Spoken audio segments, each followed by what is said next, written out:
Efendim hocam? 1 Temmuz 16 Ağustos tarihleri arasında ülkemizin bütün camilerinde, mahallelerinde, köylerinde hocalarımız yaz Kur'an kursları dersini vermektedir. Her gün sabah 9'dan 12'ye kadar devam ediyor. Tabii bu arada sosyal aktiviteler de güzel bir şekilde oldu. İşte bugün 5. etap TOKİ Kur'an kursumuzda hocalarımızdan Allah razı olsun. Hem dini bilgileri öğrendiler hem de sosyal aktiviteler yapıldı. Bugün o sosyal aktivitelerden geçen yıl da yapmıştık. İkincisi tekrar yapılacak bisiklet yarışması. Öğrencilerimiz hem okuyor hem öğreniyor hem eğleniyor.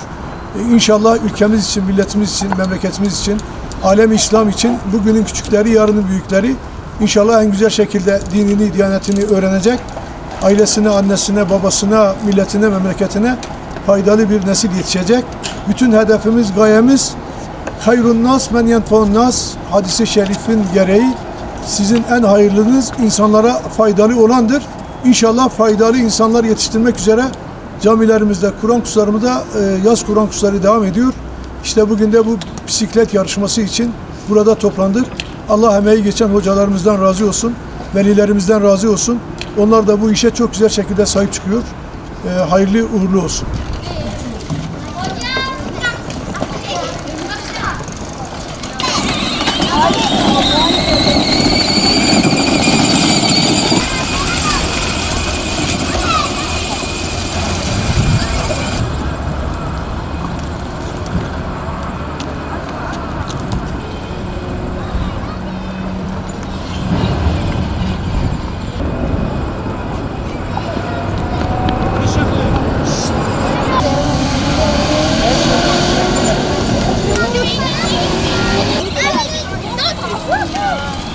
Ortada mı?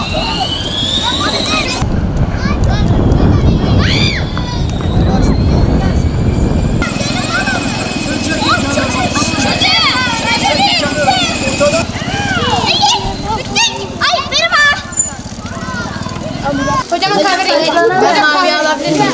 Hocam kahverengi. Hocam kahverengi alabilir miyim? Hocam mavi. Hocam kahverengi. Hocam bandı. Hocam kahverengi.